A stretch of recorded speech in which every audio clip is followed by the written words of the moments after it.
For my spring semester project, I chose to research the high-protein, low-carb diet and its effect on obesity, metabolism, and health outcomes.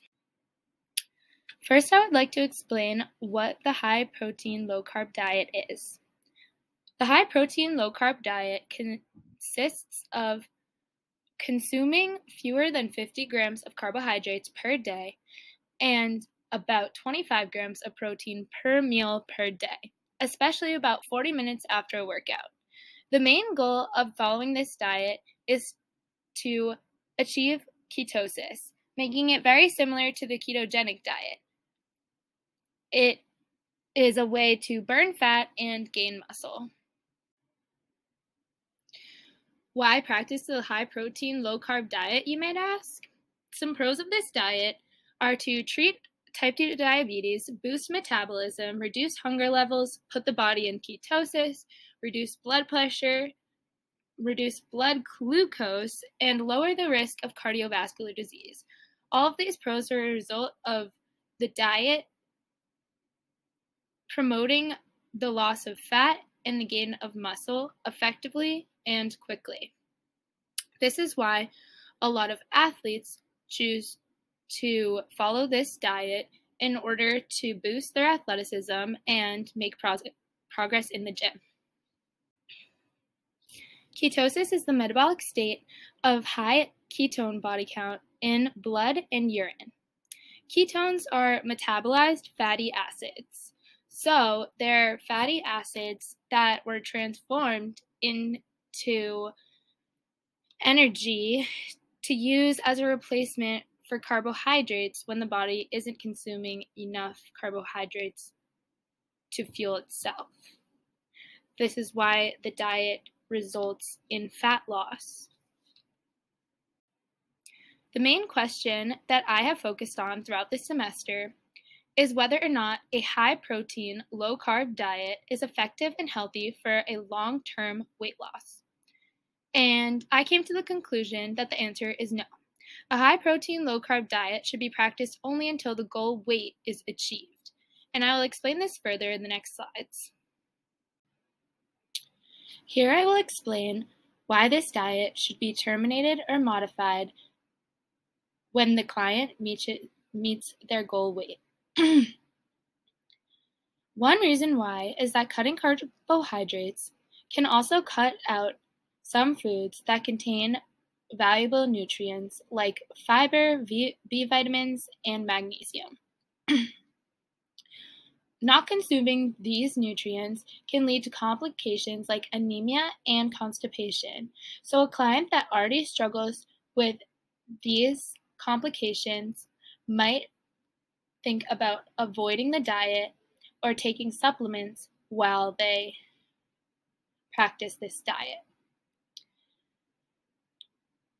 While practicing the high-protein, low-carb diet, your lean muscle mass should increase substantially, which will also increase the speed of your metabolism. But if your ketosis begins to eat away at lean body fats, it can be much harder to keep off the weight that you have lost, since you will be eating away at your muscle as well.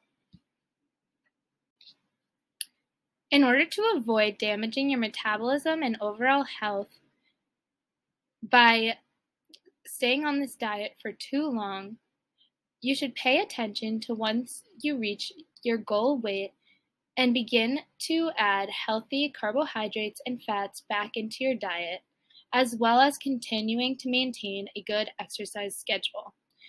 This will help the client keep the weight off and maintain the muscle that they have gained throughout following the diet. Some unavoidable complications that may arise while following the high-protein, low-carb diet, especially if followed for too long, are insomnia, decreased energy, muscle cramps, digestive issues, anemia, headache, brain fog, menstrual irregularities, hair loss, kidney stones, and dehydration.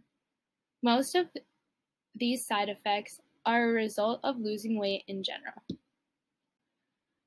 Here I will explain the differences between the high protein and low carb diet versus the keto diet. The biggest difference between these two diets is the recommended amount of fat consumption.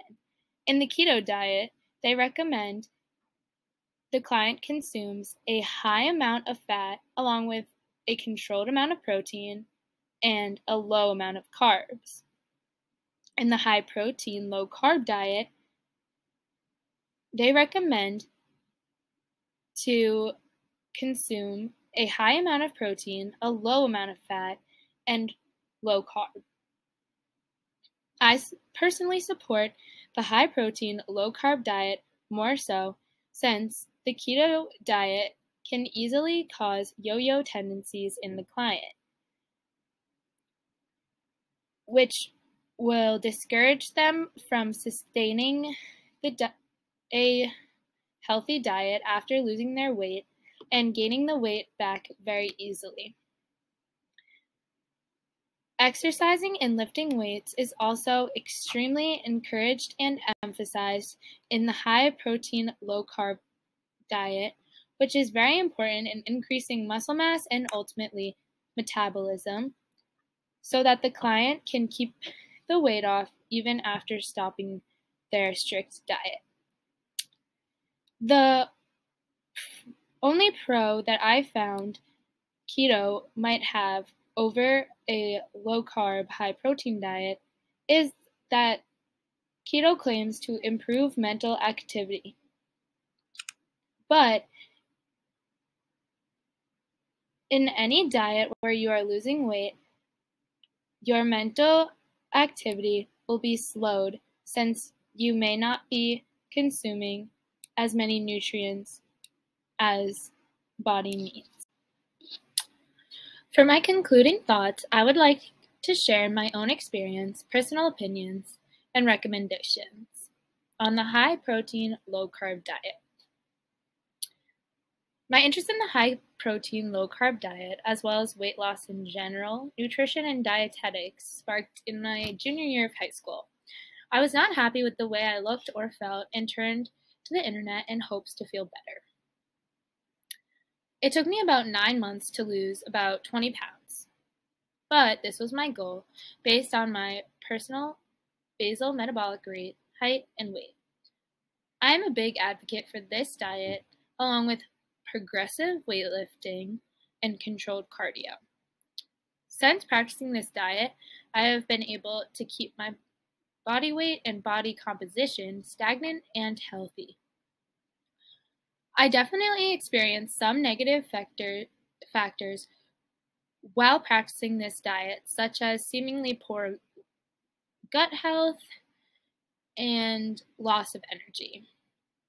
I also experienced some insomnia, some breakouts, and some of the other effects as well.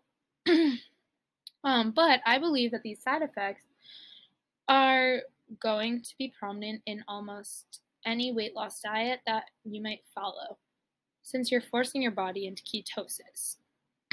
So, I still consider this a healthy diet to follow. In my opinion, the most important factors of weight loss dieting are continuing to consume essential nutrients and being consistent after the diet is over, and the effects of the diet on the overall metabolism. And I believe that the high protein, low carb diet is up there in the diets that